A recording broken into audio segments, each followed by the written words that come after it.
Sir, আজকে দেখছি আপনার ভীষণ মন খারাপ। চলুন একটা গল্প শোনাই। যখন আমার ভীষণ করে কষ্ট হয়, আমি তখন এই কথাগুলো নীরবে শুনি।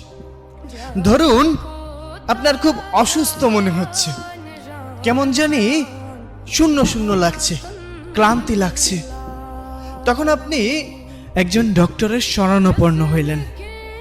ডক্টর আপনাকে অনেকগুলো রিপোর্ট দিল।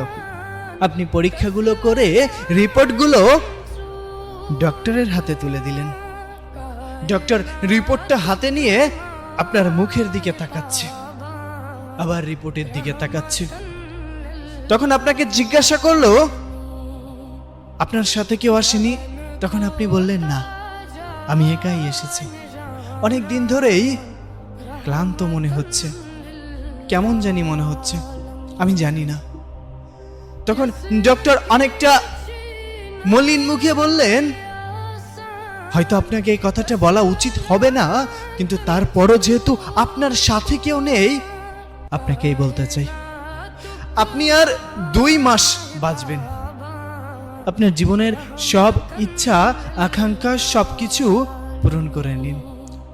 যদি কোনো কিছু ইচ্ছা অপূরণীয় থাকে, আপনি পূরণ করে নিতে পারেন।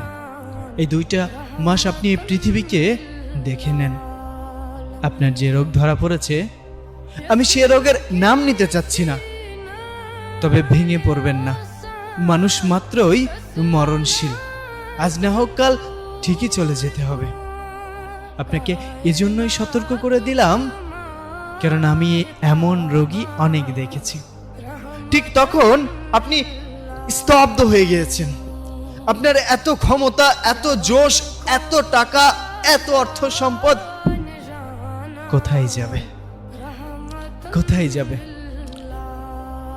যত বড়ই শক্তিশালী মানুষ হোক না কেন, মানুষ তো মরণশীল। আপনি রিপোর্টগুলো হাতে নিয়ে হসপিটাল থেকে বের হয়ে যাচ্ছেন। আপনার চোখে মুখে মলিন একটা ভাব। আপনি চারপাশটা খুব মনোমুগ্ধকর ভাবে তাকিয়ে আছেন, প্রকৃতি দেখছেন। কেমন জানি আপনার এই প্রকৃতি ছেড়ে যেতে মন চাচ্ছে না। আপনার ভীষণ কষ্ট হচ্ছে, দম বন্ধ হয়ে যাচ্ছে। আপনি বাসায় গেলেন। বাসায় যেতে অনেক দেরি হয়ে গেল। তখন প্রতিদিনের মতো আজও বাবা বলে উঠলো, দেখো তোমার গুণধর ছেলে এসেছে, নাও এখন হাত পা ধুয়ে খাবার দাও, খেয়ে আবার বের হোক। সারাদিন তো কোনো কাজকর্ম নেই, ঘুরবে ফিরবে আর বাবার ঘাড়ে বসে খাবে। আপনি কথাগুলো শুনছেন, কিন্তু আজ আর কোনো প্রতিবাদ করলেন না। আজ শুধু নীরবে শুনে গেলেন কথাগুলো। ওপাশ থেকে মায়ের কণ্ঠ ভেসে আসলো, টেবিলে খাবার আছে, নিয়ে খেয়ে ঘুমিয়ে পড়। আমি কোনো কথা বললাম না, চুপচাপ টেবিলে গিয়ে খাইতে বসলে। কি মনে হবে? বারবার মনে হচ্ছে খাবার এক এক লোকমা যখন মুখে দিচ্ছেন, আপনার কাছে মনে হচ্ছে এটাই হয়তো শেষ মায়ের হাতের রান্না। আপনার খুব ভালোবাসা পেতে ইচ্ছা করছে। চোখের পানি খাবারের প্লেটে এসে পড়ছে। আপনার ঘটনা তো কেউ জানে না। হঠাৎ করেই আপনার কানে ভেসে উঠল প্রতিনিয়ত সেই আজানের ধ্বনি।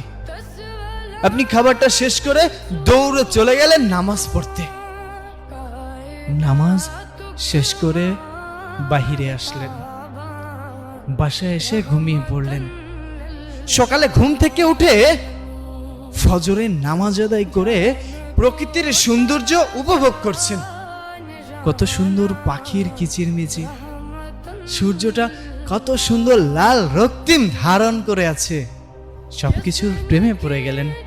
আগে কখনো কোনোদিন এই প্রকৃতি ঠিক এমন করে আপনি দেখেননি, আপনার কাছে এমন করে মনেও হয়নি। এসব ভাবতে ভাবতে আপনি সামনের দিকে এগিয়ে যাচ্ছেন। হঠাৎ করেই আপনার সাথে সেই মানুষটির দেখা হলো, যেই মানুষটাকে আপনি একদম সহ্য করতে পারেন না। স্যার, একটু ভাবুন, তখন আপনার ইমোশনটা কেমন হবে? আপনি তার সাথে তর্ক বিতর্ক করার বদলে তাকে বুকে টেনে নিলেন। সে অবাক হয়ে গেল, কি হয়েছে? আপনি কান্না করে দিয়ে সামনের দিকে আগালেন।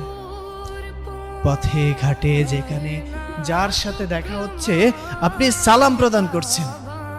আপনি হঠাৎ করেই দেখলেন রাস্তার পাশে একটা কুকুর শুয়ে আছে। আপনি দোকান থেকে একটা রুটি কিনে এনে নিজে হাতে ওই কুকুরটিকে খাওয়াচ্ছেন। অথচ এভাবে কখনোই আপনি প্রকৃতির প্রেমে পড়েননি।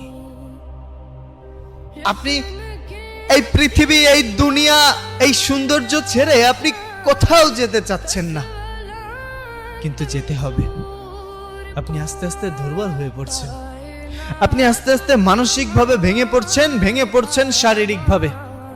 আপনার বাসা থেকে কিছুটা বুঝতে পারলো। বৃদ্ধ বাবা আপনাকে ডেকে নিয়ে বলল, বাবা কি হয়েছে তোর? এখন আর আগের মতো তর্ক করিস না। যে খাবার নিয়ে সারা দিন অভিযোগ করতিস, এখন যে খাবার দেয়া হয় সেটাই চোখ বন্ধ করে খেয়ে নিস। কি হয়েছে তোর?